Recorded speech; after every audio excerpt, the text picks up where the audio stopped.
Hello and welcome. I am your host for the evening, Goblin Queen, and tonight I have a guest.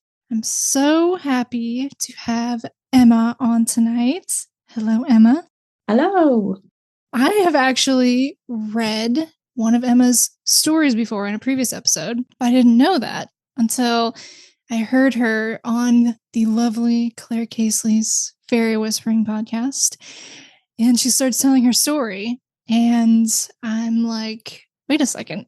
I know that story. It's in the fairy census, and it's one of my favorite stories in the fairy census. So we got connected. And now, of course, I find out she has tons of other stories. And tonight we're going to go over some of the experiences that concern a few of my favorite themes and topics that come up in paranormal experiences, which would be the color green, floating or levitating, and disembodied hands.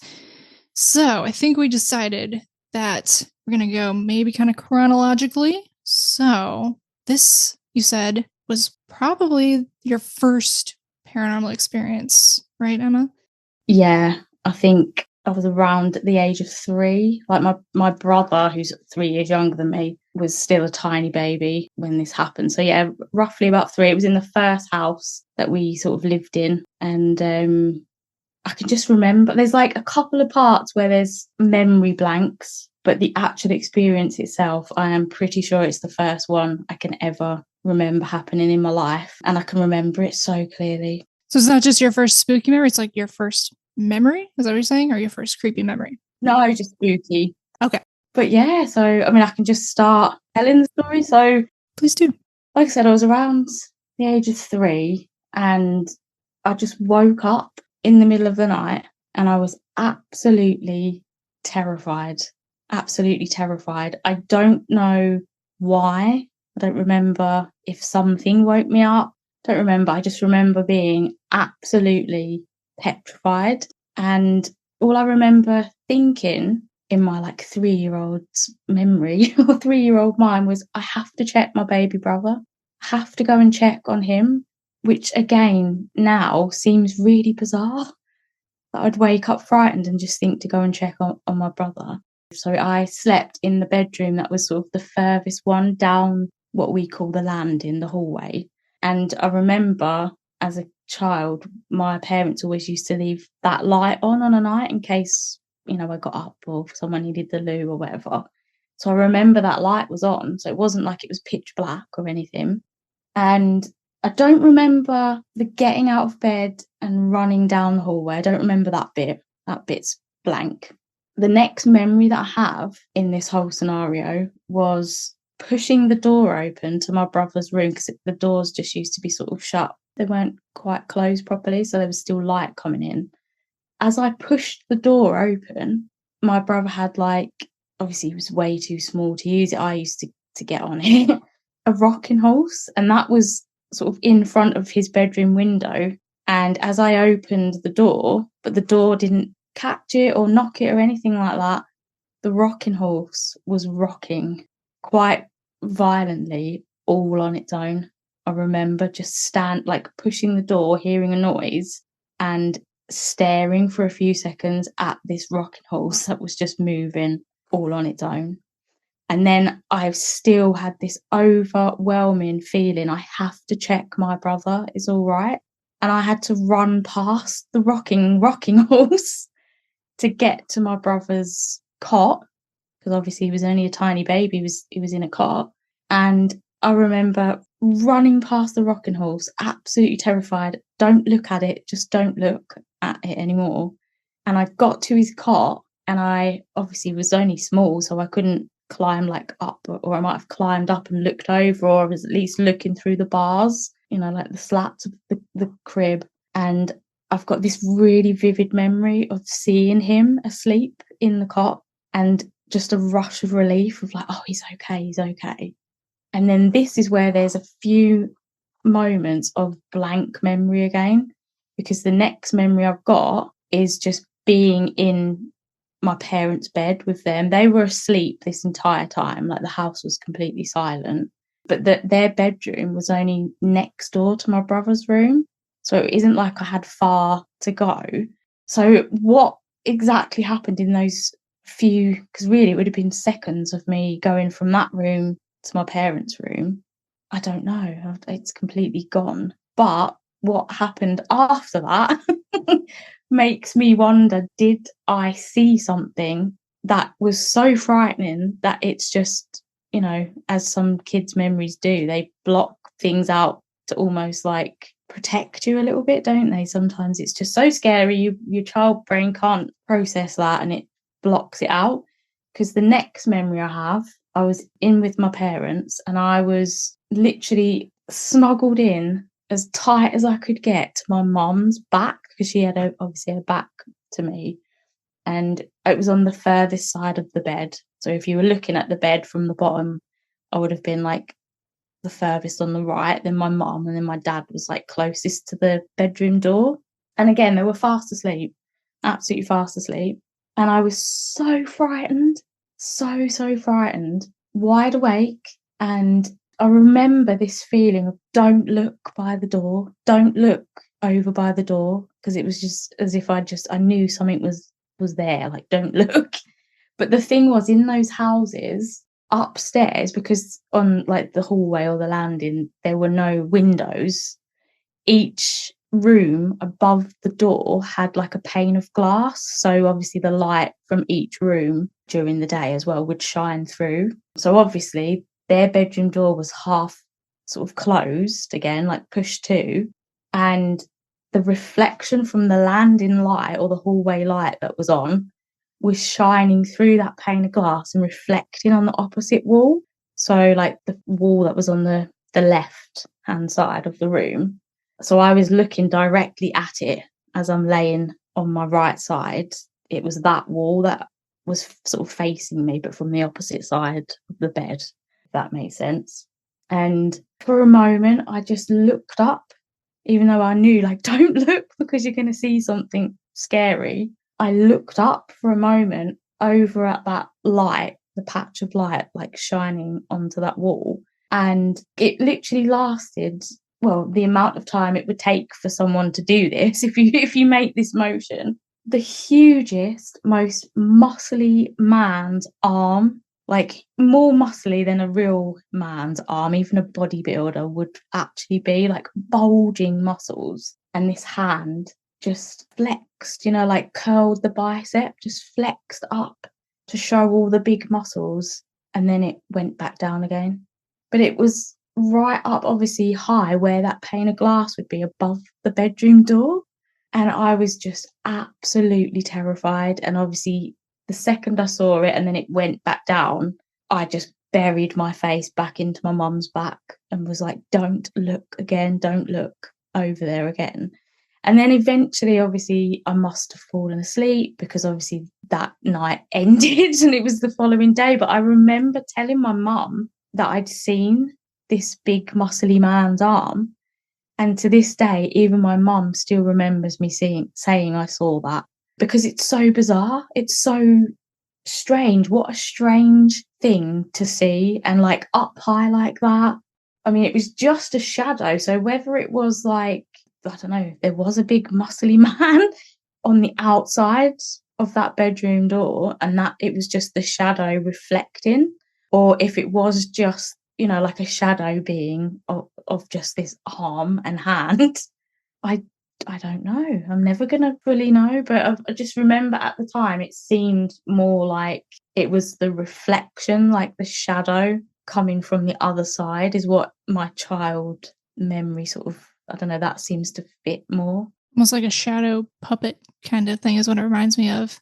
It was just the strangest thing, but I was so scared. Yeah. So just to get an idea of the scale of everything, so the light was coming from a light bulb in the hallway, right? Yeah.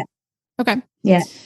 And so it's coming through the light was coming through the rectangular kind of pane of glass. And how big was the light on the wall? Did it take up half of the wall, halfway down, or how far? It was right at the top of the wall, and it was pretty much the same width and everything as the pane of glass. maybe like a tiny little bit more as it was reflecting through, because it kind of came down at a bit of an angle. But it wasn't like the space was like absolutely huge that the light was reflecting on. So that's what I mean. It was all just so. And was the arm bigger than that? Was it just like within that patch? Yeah. Of light, or was it bigger? Okay. No, it filled the whole patch of light. Yeah. I was almost thinking too, it's like if you're doing a shadow puppet and you put your hand really close to like the light source, then it's projected really big. What if it was a really tiny arm in front of the light or something? Yeah. A really tiny muscular arm. Yeah. I mean, I've got no idea. But to me, especially because I was so small, it looked huge. It was so bulging, the muscles. I remember just seeing the details of these bulging muscles, and obviously as it curled up to like flex, they bulged out even more. And even to this day, I'm 40 now, and like I said, I was only about 3 when that happened. I can still feel how I felt as that was happening, and I can still sort of see what it looked like so clearly in my mind's eye. And it even now, it seemed bigger, like more muscly than an actual human's arm could possibly be. Yeah, exaggerated, right? Yeah. It's a very specific motion too. It's so strange. Just coming up into like a bicep curl and then just unflexing and then it just folded back down, and yeah, and like I said, whether something was physically outside that room, whether it was in the room and I just saw it up in the light and that was the only part I could see, I don't know. But it would have been as well, from the reflection and the way that it curled up, it would have been a right arm and hand as well, because I remember seeing like which side the thumb was on. So from that angle, and that it would have been a right arm. And my parents didn't wake up at all throughout any of that. I mean, like I said, I've got that few moments of no memory from coming from one room to the next. Whether my mum or dad did wake up when I got into their beds, I couldn't tell you that. But the next part, I just remember they were fast asleep. The room was dark except for that one patch of light, and obviously like around the edge of the door, but just that patch of light up on the top corner of the wall. It makes sense that there might be memory gaps just because you were so young. Mm-hmm. Who knows? But it is interesting how the emotions prevail through time, like fear or relief at seeing your brothers safe. Do you remember what your mom says when she recalls you bringing this up? Well, I am quite lucky in that regard, because I come from what I've always said, a very spooky family.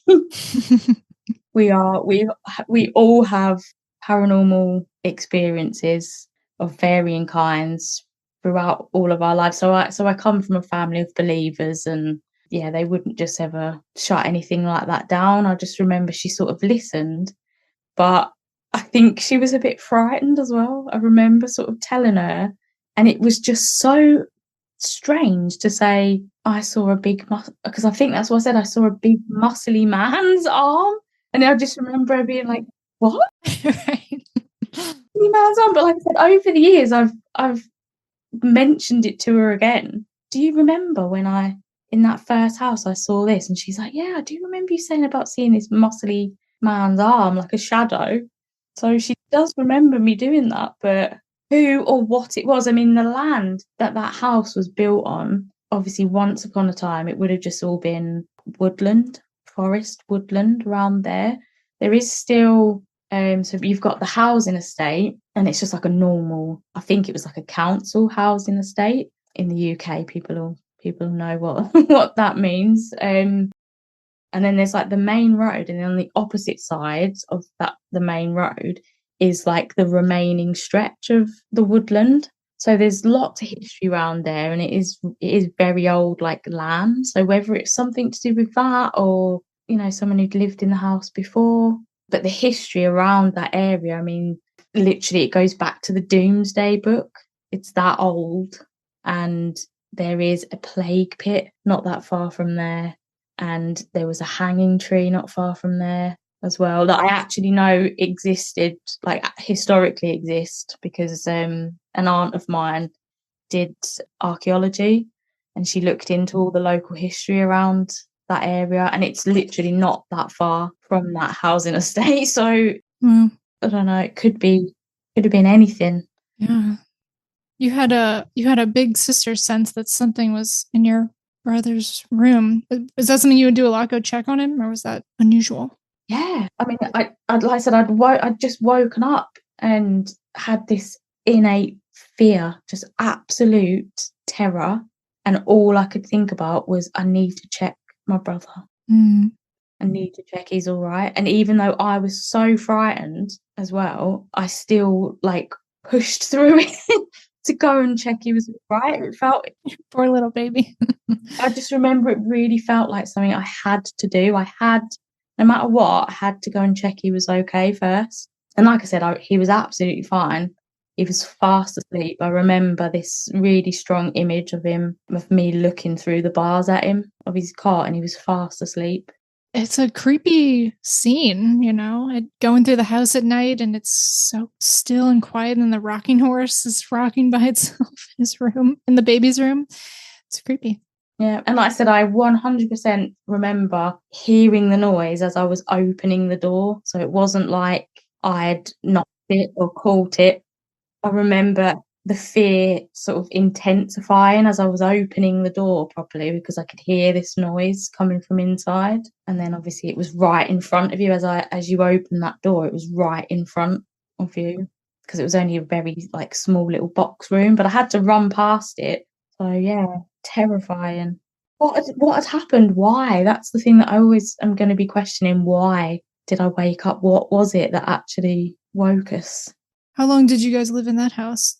So like I said, I was about 3 when that happened. And I think probably within a year, maybe 2 years after that is when we moved to the next house. And that is then when loads of spooky stuff happened. And I obviously now I realise that I have just, like I said, it does seem to be in my family to be sensitive to spirits and paranormal things. It took me a long time to actually sort of piece all the puzzle pieces together from what was happening back then to like what happened sort of in the rest of my life leading up to now as a 40-year-old. But I think that's what it was really. That was in that house with the mossily arm. That was the beginning of my sort of mediumship, really, I'd call it, in the sensitive side of being able to see and hear things that other people can't. That was sort of maybe the beginning of that starting to happen. But obviously when you're so small, you can't possibly begin to understand like exactly what is happening and why. And obviously it was just terrifying. And even as a teenager, when I had stuff happen, that was terrifying as well. It's taken a long time for me to sort of learn to open and close and accept it, but understand that it's not to be scared of anymore. Was the floating a scary experience or more pleasant?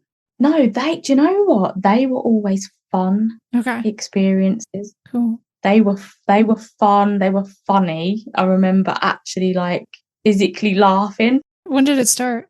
So again, if we move that, it won't have been any longer than 2 years. So 3, 4, so about 5. And I think we lived in that house till I was about 7-ish, 7, 8-ish before we moved to another house again. We moved quite a bit when I was a kid. But yeah, so that house, the levitating or floating memories that I have, I was always aware that I was asleep in my bed when this was happening. And I didn't even question how, why, that could be a thing. I didn't know what it was. I just all of a sudden knew that I'm over there in my bed, but I'm standing in the middle of so the first one, I've got just memories of standing in at night time. So the house was dark, apart from the hallway light being on again, because the hallway light was always on when I was small like that. And my bedroom was next door to my brother's room in that house. And I just have memories of knowing everyone's asleep, fast asleep. It's the middle of the night. And yeah, the first time I've got the memory is I was standing in the middle of my bedroom and the room was dark apart from the light coming in around the half closed door. And I remember seeing myself in the bed over to the right hand side of me. And I just remember looking down at my feet, my own feet, and I remember seeing the bottom of my nightie that I had on. And I was making my feet just lift up a little bit off the floor and then go back down, and then lift up a little bit and go back down. And it was just somehow I knew I could do this. And I just remember thinking it was so funny, just really funny that I was able to do that. And everyone's asleep. It's the middle of the night. Like, it felt really sort of, I don't know, just exciting and a bit naughty, you know, like, hee, everyone's asleep and they don't know I'm doing this. And I was just like up and down on the carpet. And that's the end of that one. But then as they sort of progressed on, the only thing it makes me honestly really always think of is the Peter Pan cartoon, the Disney cartoon where they're learning to fly. That is exactly what it felt like. You know, and I have a few times thought, was it a dream? Was I dreaming? You know, and obviously I was only small again. Have I just remembered a dream? But I remember dreams really vividly, even from, I've got a few that I remember from being really small. And I'm like, these aren't dreams. These are actual like memories that I have. And a few of them I couldn't remember like fully because I think it frightened me a bit. Like, it frightened me that I could remember this actually happening. And I'd sort of pushed it so far back to the back of my mind. It wasn't until I actually heard, I think it was Joe Hickey Hall on one of her podcast episodes talking about this with people. And I remember as soon as I heard her discussing this, these emotions and memories and everything just all came flooding back. And it was so overwhelming. In the moment, I think I just sort of like, oh, I had goosebumps because I thought, oh my goodness me, I've got that as well. Like, I've got memories like that happened to me. And then, yeah, they were just fresh there again, as if they had never like gone anywhere. And I'm like, how could I have not remembered that or talked about that with anyone? Because for some reason, obviously over the years, if anyone says, have you ever had any paranormal experiences or have you ever seen a ghost or whatever, I do talk about that stuff. I'm open to talking about things like that I've experienced. But for some reason, I hadn't ever with this part. Really strange. Yeah, so I was really glad that I heard that episode and was able to recall all of these properly again. It's strange how common it is. Yeah. I mean, I've already made 2 videos about it. Yeah. But I think because I was a child, I just didn't question it. It didn't feel strange. It didn't feel unusual. Didn't question at all that this was just a thing that I could do. This was just a thing that was happening. But I remember I was always aware that it was nighttime and people were asleep and I'm asleep in my bed and this is happening. I'm doing this. You know, like when you were a kid and you stay up late.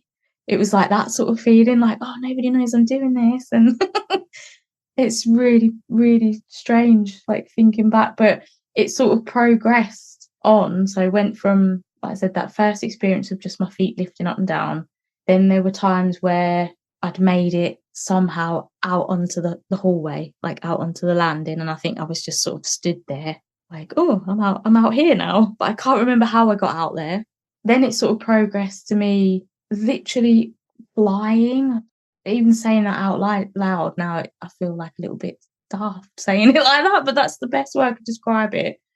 Peter Pan, the Disney cartoon of Peter Pan, when the kids are learning to fly with a bit of pixie dust on. And I was just making myself, I'd seen myself in bed asleep, and then I'd gone out, like floated out of the room to the top of the stairs, and I was just making myself go down the stairs and then getting to the bottom and almost going like wee and like flying back up to the top and just going up and down the stairs and having a great old time because I was flying up and down the stairs and nobody else was awake in the house. I never remember going back because I've heard of other people remembering like almost like getting knocked back into their body or going back. I don't remember any of that. I don't remember coming out. I don't remember the going back in. I just remember suddenly being aware, oh, I'm asleep in my bed and now some part of me is doing this. So yeah, up and down the stairs, that happened quite a lot. There's quite a few times I remember, like, either physically sort of head first, I mean, you know, like Peter Pan, like flying down the stairs and landing and then turning around and flying back up again. Or sometimes I would just sort of go, my feet would come off the floor and I'd like glide down that way. So it was a bit more soft and slower. I've also got a memory of one night ending up in the kitchen, being in the kitchen downstairs, and that obviously that was dark. None of the lights or anything were on downstairs, and I was just in the kitchen. And I think I sort of like, because the house was dark and it was so quiet, I remember feeling a bit creeped out and a bit panicked that time. But again, I don't remember getting back or anything like that. And then another time I do actually remember ending up out in the front garden. That was a place that I loved to play. There was loads of flowers out the front and these big pampas grass plants, and a big ivy bush used to grow up the front of the house, and that went round my like bedroom window, and I always loved that. So yeah, I liked being out the front. Yeah, being out in the garden at night sounds really, really magical. Yeah. And I do remember sort of not being scared, maybe just a little bit nervous excitement, because I'm like, oh, I'm outside, I'm outside. And obviously my parents used to lock the doors and everything. So Right.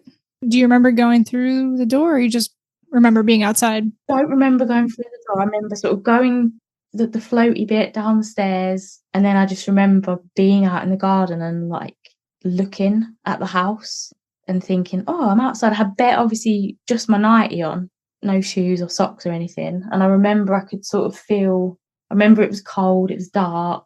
And I remember I could sort of feel the grass a little bit under my feet. But this whole time I was fully aware all the time that I'm asleep upstairs. Everybody's asleep in the house. And I just sort of was stood on the lawn, like the grass out the front, and looking at the house. So would you consider it astral projecting? Definitely now. Mm-hmm. Yeah, I definitely think that's what it was. But how I did it, I've never tried properly as an adult. I think I have had some experiences of that happening as an adult. So it was spontaneous, though. Yeah, don't know how it's happened or anything like that. But I remember it being fun. I remember most of the time it being so fun and funny that I was doing this and nobody else knew. And I was like practicing it. I remember that feeling of like practicing to do it. Yeah, I love that you went through this process of teaching yourself. That's so fun. Because there was all, I remember there just sort of being this sense of like, oh yeah, I can do this. Like I just already knew it was a thing. I never questioned it. I never thought it was strange, or it was just like this totally natural thing. But why just the stairs? I just always have this thing about the stairs, but I've heard other stories of. I wanted to talk about the stairs. What is it about the stairs? I mean, I know that metaphorically we could get into that it's kind of a boundary between floors and it's where you travel between different floors, but a lot of people specifically associate the floating with the stairs. They say I could float up and down the stairs. Yeah. And I haven't actually heard anyone describe them floating like you did, like Wendy down the stairs. Usually I think it's, they're kind of standing and their feet are just levitating above. There's a Otherworld episode where people say they were carried down the stairs. It felt like they were carried downstairs. There wasn't anyone visibly there, but they felt like they were being carried. Mm-hmm. So I was doubly excited when you said you remembered floating specifically down the stairs, because it's just so interesting how that comes up. Yeah. Yeah. And like I said, I do have memories of standing and just, like you said, and going down the stairs, and then I just need to go down and go back up again because I could. Felt fun, like whizzing up and down. Yeah. It sounds very fun. Yeah. I'm a little jealous of people who've had it because it just sounds awesome. And I don't have TikTok, but I heard about this being really popular on TikTok and people having the same experience you did, where someone shared this randomly. They're like, I remember doing this as a kid. And so many people are like, whoa, I remember that. Yeah. Unlocking a memory or something like that. And that is 100% what it was. The feeling that came over me when I was listening to Joe's conversation was one of the weirdest feelings I've ever had, because I was just suddenly like, oh, hang on a minute, that's actually what happened. Like, that's what happened to me. And it was really strange. And of all the high strangeness that I've experienced throughout my life, why that is the one that was sort of like kind of buried a little bit. Yeah. It's not, it doesn't come to your mind as much as the other ones. And you said you've wondered if it was a dream, but you were in your room, and I don't usually dream that I'm in my bedroom. And if I am dreaming that I'm in my house, it doesn't look like my house. I just know that it is, but it doesn't look like it.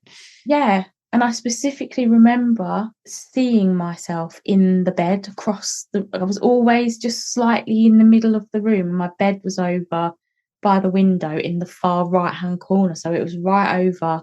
And I remember like knowing that I was in the bed. I remember wearing the nighties, what nighties I was wearing as well. And like looking down, I always had this memory of like looking down at my own body as I was like stood up as well. It didn't scare you to see yourself sleeping there? No, not at all. It was just, oh, I'm over there, I'm asleep. Oh, I'm going to do this now. And it was just so fun and exciting, and felt like I was awake really late. My mum and dad are asleep. They don't know. Yeah. And physical sensations felt really real, like you remember grass under your feet and things like that. Yeah. Yeah. And I remember, and this actually, I'm just going to say this as well, because I remember I've had what I've called nightmares as an adult, a teenager and an adult, of this sensation of floating or flying, and it really frightened me, and I've woke myself up. I've gone like, oh, it's not the same feeling as if you ever have one of those dreams where you feel like you've just fallen off the edge of a curb, like you've tripped and you've gone. It's not that.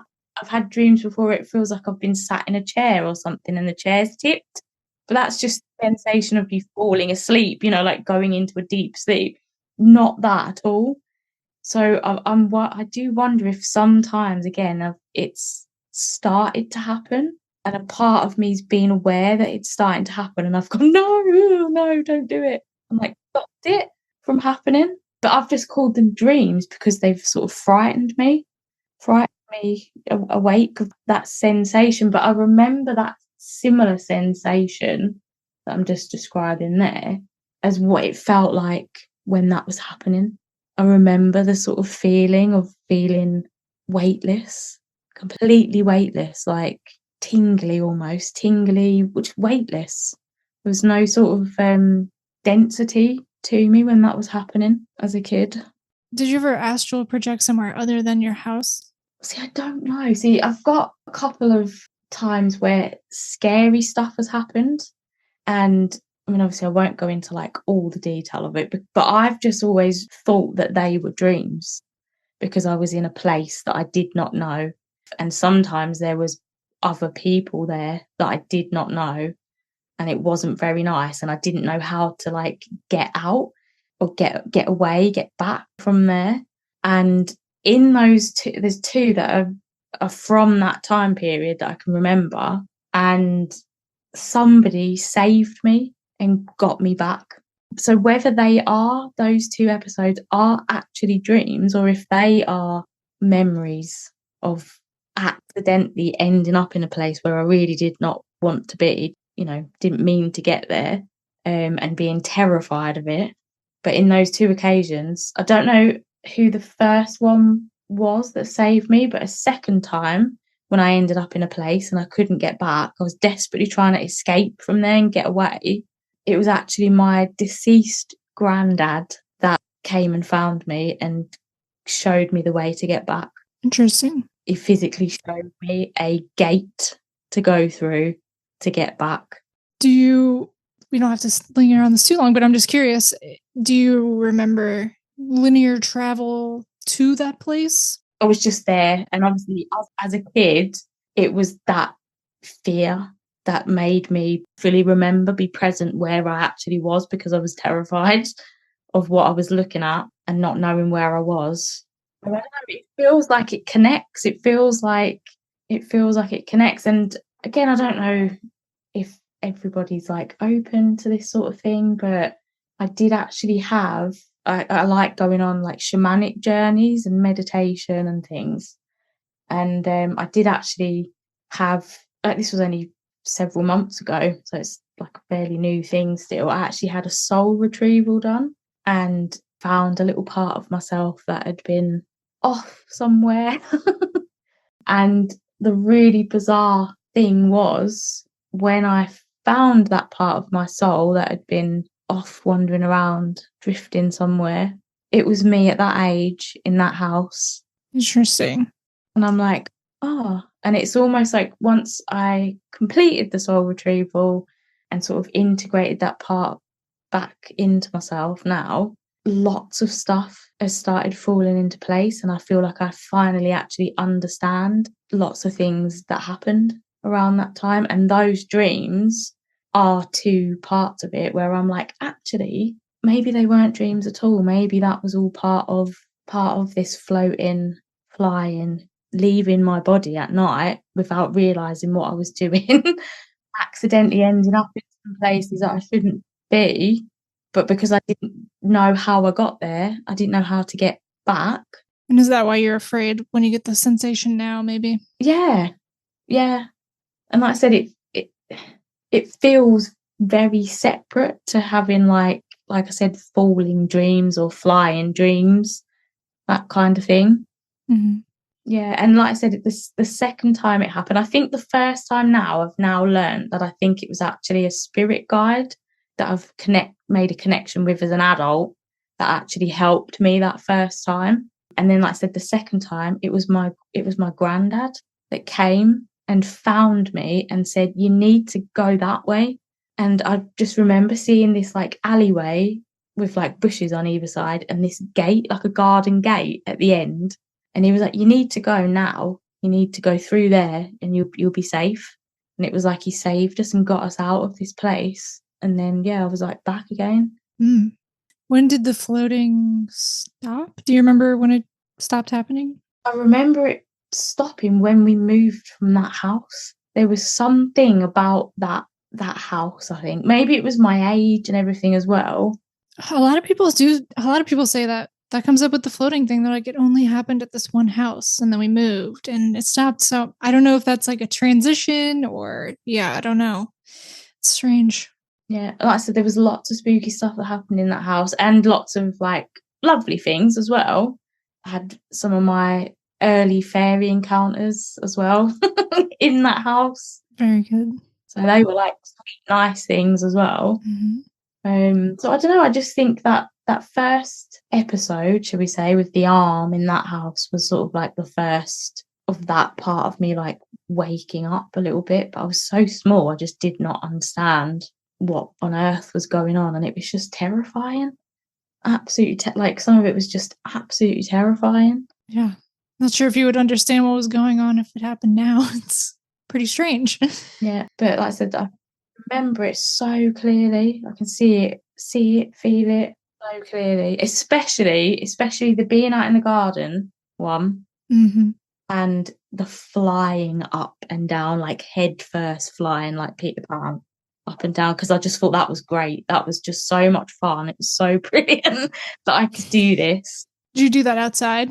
No, that was going up and down the stairs. I think I was outside and I was just so shocked that I was outside in the garden looking at the house in pitch black, that I was just so like, I don't know, baffled, excited that I was suddenly like outside. Oh, I didn't do anything. I didn't lift off the ground or anything. I was just looking at the house in awe that I was suddenly outside like that. So the next house where you saw the orb? The green orb was actually at an aunt's house. Okay. Yeah. Do you feel like telling it, or are you? Yeah. Okay, cool. So this obviously jumps quite a few years ahead now. And I think I must have been about 14-ish, 13, 14. And I was old enough to sort of look after my younger cousins. And at the time, they were 3 or 4. And her brother was he's about 3 years older than her at the time. And then my brother was there. And there was no adults in the house. We weren't going to be left for long. And I was just like keeping an eye on the kids at my aunt's house. And we were all just playing about, They were mostly playing outside because I remember it was the summertime. I think, if memory serves, it might have been the school holidays, like the summer holidays ish. And I went back in the house to get a toy or get something that one of them needed from the living room. So I had to come in through the dining room, past the stairs. Like the stairs were sort of like, as you came through the dining room door, the stairs were sort of on your left. The living room was on your right hand side. So I went into the living room, grabbed whatever I was getting. And as I turned and came back out of the living room, obviously on the right hand side of me, there was like the banister for the stairs. And it was a solid banister, like a panelled one. And over the top of that banister, I could see this green thing, this green light slowly making its way down the stairs, probably at the same sort of pace as, if you were just going slowly down your stairs. And obviously I just stopped, completely fixated on what the hell is that? Broad daylight, this green thing coming down the stairs. And as it made its way down the stairs, then as it got to the bottom of the staircase, the stairs sort of turned a little bit, and then they'd be like the last couple of steps were directly facing me. So as this thing came down the stairs, I, without properly sort of thinking about it until afterwards, just walked backwards into the living room. Like, I didn't turn around, I just kept staring at this thing as it was making its way down the stairs, came round the end of the banister, and it was directly at the bottom of the stairs, and it was floating towards me, and it came into the like doorway of the living room door. And by this point, I'm stood sort of, I'd backed off into the centre of the room, and it just completely disappeared right in front of my eyes. But it was huge. It was absolutely huge. And it was like, I can't even describe the size of it. Big enough to obviously fill the space at the bottom of your staircase, but floating up in the air. It was absolutely huge. It kind of always makes me think of Glinda, the good witch out of The Wizard of Oz, when she appears in that pink bubble. It wasn't quite as big as that, but the way it moved, the look of it, but like an emerald green colour. It was see-through. I remember I could see the wall and everything behind it. I could see there was like a coat rack thing hanging at the back on that, like at the bottom of the stairs on the left-hand side. I could see that through it as well. And it just looked luminous. It had its own light source from within somewhere. But it was bright green. And it's the fact that I actually watched it come down the stairs. That was the bit that has always got to me a bit, is I watched it come down the staircase and float towards us into that room. The stairs again. Yeah, stairs again. But again, I was not thinking of anything supernatural or anything at all. Just like looking after the kids for a couple of hours, and that happened. And I remember sort of obviously a little bit spooked out, but more sort of like, what the hell was that? What is that? Couldn't believe what I was actually looking at. And then when it disappeared, just sort of vanished, like instantaneously vanished. It didn't like slowly fade away or anything. It was just sort of like, it got to a certain point and then it disappeared. It was gone. Obviously, I dashed out of that room pretty quickly and went back out. I remember specifically thinking, don't tell them, because obviously I didn't want to frighten the kids. I didn't want to scare the kids. I remember my brother knew something was wrong with me when I went back, but I was just like, oh no, it's fine, it's fine. I don't worry about it. And to this day, I'm like, that's just happened, like in the middle of the day. Wasn't expecting anything to happen, wasn't thinking of anything like that. Yeah. How would you compare it in size to like a beach ball? At least double the size of a beach ball. Oh my gosh. It was canny big size. Yeah. And like I said, as the staircase sort of came around a little bit, like it sort of turned at the end, it opened up a little bit, so it was a bit wider at the bottom than it would have been, like coming down where the banister was. And it certainly filled that whole gap, but head height with me floating in the air. But it was the green colour. It was so like emerald green, really intense green colour, but I could see through it. So I remember I could see everything that was behind it. Yeah, I have a personal interest for whatever reason in the color green coming up in people's experiences, whether it's green lights or orbs or green beings, but it's a color that comes up a lot. Mm.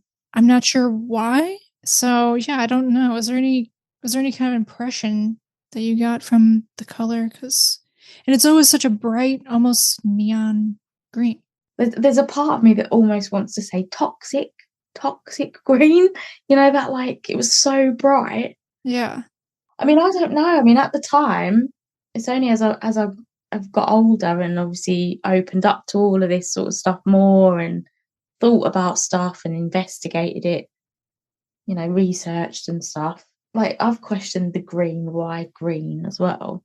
Is it because it's such a natural colour? You know, like in nature, green is quite a prevalent colour. It's everywhere, isn't it, really? I don't know. But there is another part that then came out after that experience that kind of fits with why it was green. I don't know. So I can tell you that part if you like. Now this bit didn't actually obviously happen to me. This has just been passed to me through my mum, who was present when this happened, and obviously my cousin. And I've actually just recently checked with her if she remembers, and obviously she does. And her mum remembers, like my aunt remembers it all happening. And so yeah, just had the story like rechecked. Did I remember that right? That actually happened, and it did. So basically, to just explain it a bit more, I didn't tell the kids that I'd just witnessed that at the time because I didn't want to frighten them, and I was slightly creeped out, but not a horrible feeling, not, you know, more just baffled that I've just witnessed that. But as soon as the adults came home, our mums, like my mum and my aunt, my cousin's mum, when they got home and she said, like, how's everything been? And blah, blah, blah. I told them straight away what had happened. And the look on their faces when I told them, and obviously the kids were off playing somewhere, so they didn't actually hear it. They said, well, it's really strange that it was obviously that happened, but it's also really strange that it was green and where you saw it. And I was like, all right, why? And they said, well, this was my mum. She said, well, a few weeks ago, I was looking after my little cousin, like the female one. And she said she'd been like in that house, they were in her house. She'd been playing in the paddling pool out in the back garden. And then obviously finished playing, came in, my mum was drying her off in the living room and getting her clothes on again, like out of her little swimming costume. And all of a sudden, my cousin looks out of the living room door towards the staircase and then stares for quite a while, and her head turns as if she's following something come into the room and go over to the left. And my mum obviously watched this happening and was a bit like, what is she, like a bit freaked out, what is she looking at? And she said her name, what are you doing, what are you looking at? And my cousin just replied, the pretty lady, that lady's got a pretty dress on. And obviously my mum said, what lady? There's nobody there. And she went, yes, there is, that lady with the pretty dress. And she pointed to the wall. She's just gone through there. Now, when they moved into that house, my cousin wouldn't have been aware because she was too little to have known. There did actually used to be a door there, which was obviously they boarded it up when they moved in. And she said she's gone through that door there. And obviously there isn't a door there, there's just a wall. And my mum was sat there while this was all happening and didn't see anything. She didn't see anything. But when they asked her what colour was her dress, she said the pretty green dress. Oh my gosh. And obviously 3, 4-year-old, she liked Disney princesses and pretty dresses and dressing up. with their little, little shoes and crowns and pretty dresses. And that's the thing that she really focused on, was her pretty green dress. Wow. And she said she seemed to come from the same area, same direction as I'd seen the green orb, big green ball of light, travel. But obviously I was sort of stood in the middle of the room. I didn't see it go over to that left-hand side. It just sort of got in front of me and disappeared. But, it certainly doesn't mean that the energy or whatever it was didn't continue on traveling past me and through that wall. Well, I did think it was interesting that it's already interesting that there's the stairs, but then it came through or up to the doorway and it stopped kind of there. It's kind of weird how the doorway cut it off. And that your cousin saw the lady go through seemingly a doorway that was previously there, Yeah. Wow. So I'm sure you're aware of green ladies as far as ghosts, right? Yeah. It's just a name for in the UK, a ghost that's wearing a green dress. Yeah. That's another one of my obsessions. I have this 20-page document where I'm just writing down every single one that I can find. So wow, that's very exciting to me. Yeah. I know there's green ladies, there's grey ladies. Yep. And then there are white ladies. Yep. But it's green. Yeah. I mean, that house where they lived, it to me, it always had a nice feeling. And I knew that it had been in our family for quite a long time as well. I think there was a brief gap where no one in our family lived in it. But family members had lived in that house for years before. And then obviously it was lovely when my aunt bought the house and it was family were back in there. So I don't know whether that had anything to do with it. We don't know if she could have, who she was in particular. As the family sort of talked about these experiences, we couldn't ever sort of pinpoint it being a family member. But I mean, it didn't have a bad feeling or anything like that. Mm-hmm. Had a nice feel to it. It's, the thing is you could go with, if you want to try and categorize it, you could go with the ghost because, like I said, this green lady thing, those are usually ghosts. Orbs are also, of course, associated with ghosts, but you could say the same about fairies. Orbs are associated with fairies. The color green is a fairy color. In Ireland, in Scotland, they used to say that green is the fairies' color, so don't wear it because you don't want to offend them. Don't wear it. Yeah. Right. Mm-hmm. I do think it's interesting, too, that you thought of, I mean, I understand why you thought of Glinda, the Good Witch, when you saw this big orb, but then that the little girl said it was a lady in a pretty dress. Almost, like Glinda, too. Yeah, maybe in your mind's eye, you kind of knew that there's a lady in a pretty dress. I think I found out about orbs when Most Haunted became a thing. I think that was what put orbs into my mind of they can start potentially manifesting like that first or whatever. But before that, when this happened, I'd never heard of that. That wasn't a word that I would call what I saw. It was just a big ball of light, see-through, green. And glowing. Light and glowing, yeah. And that's why I think, because I'm a big fan of The Wizard of Oz, that's what it made me think of, was Glinda's big bubble that she appears in. Yeah, I can see why. And it was moving, you even said it was moving at the same pace as if someone could have been walking, kind of a slow gait. Yeah. It wasn't seconds. It wasn't how sometimes I've seen much smaller orbs than that since. And they definitely weren't dust or anything like that. And they go quite quickly. But this was slow. It was slow, the pace of somebody coming down top to bottom of the stairs.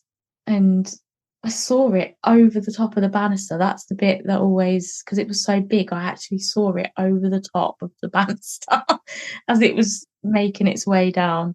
And then we've just, obviously, as a family and just following sort of what does this feel like, it feels like potentially the same spirit, the same lady, but I didn't see her full body apparition. my cousin did. I just saw this energy light form. But you saw her almost following the same track. Yeah, the same route almost. Yeah. But obviously, because I was sort of stood nearly in the middle of, well, not quite in the middle of the room, but like I'd backed into that door. Whereas when my mum and my cousin saw her, they were sat on the sofa, which was right up against the wall at the back of the living room. So I don't know, energetically, that the space where the door was clearer. Mm-hmm. I had to walk down, walk in, and go through with nobody blocking her way or anything. Whereas I was just sort of stood there like, oh, go up at this big green ball of light coming at me. Wow. That's a great story. They all are. And we won't say her name or go into it too much, but you did say before we started recording that you were talking to your friend about this today, and she said she remembers floating too. Yeah. So it's just wild. Yeah. How common of experiences. And the flying, you said you felt a little silly saying that you remember flying too, but that I've heard people say that too. And they do it in different ways. Like some people say they did it with like a swimming motion. Yeah. I mean, it's really cool. And like I said, over the years, as I've developed my spiritual side more and open up to it, I'm comfortable with it now. I can look back at those experiences now and think, wow, like how amazing is that? That from a really young age, I've had stuff like that happening. Yeah. And again, like I feel really blessed to have a family that have always, like I don't know, my dad, for instance, he's a bit more of a, like, he wants to believe, but he's skeptical about it all. But he's had a few experiences and he's still sort of like, oh, I don't know, he still questions it. But I don't know, I feel lucky that I've had relatives that would just listen, haven't just shut it down and completely poo-pooed it, like, oh, you were just dreaming or whatever. They've just sort of listened and tried to explore, like, what was that? Why? What could it have been? So yeah, I do feel quite lucky for that. Yeah, maybe that's why I've been able to kind of maintain openness with it. And yeah, and I'm a big believer in that now, of talk about this stuff, because exactly what happened with my friend today, if I hadn't have opened up and talked about that, she would have probably never have told me. It's just like, oh, you realise that you're not alone with this. This stuff happens. Like, I don't claim to fully understand it all. But right. That's the fun part about it to me. It's the mystery in the world. And yeah, the mystery and the unknown of it all. It's personal preference. I mean, people like to talk about different things, but to me, it's like these open up, when you open up this topic, it's the most interesting conversations to have with people. I've just started asking people weird stuff when I'm at social gatherings instead of being like, what do you do for work? Just like, have you ever floated down the stairs? Never had this happen, or actually, I think I have. No? Okay. But you never know where it will lead you when you do start talking about it. So yeah, but look, you had someone say yes, so it's so exciting when people do start telling you their experience. Yeah. Thank you for being so open about it. Really appreciate it. Oh, thanks. You're welcome. I think people are going to be able to relate to you as well. And we're just scratching the surface of your experiences, of course. So hopefully you can tell us some more sometime. And I also would like to look into talk to you about. You told me where you're from. If you're comfortable, sometime maybe we can look into the legends around there because there's a lot of them. Yeah, there's a lot. Cool. Well, thank you for joining us all the way from the UK.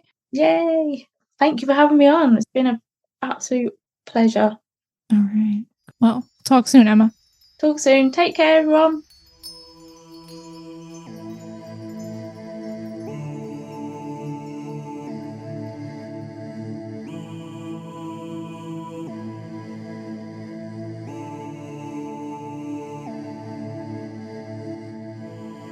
So Emma did say that she forgot to mention when we were talking about the color green that it made her think of how her family is from Ireland. I believe her grandfather is from Ireland, if I'm not mistaken.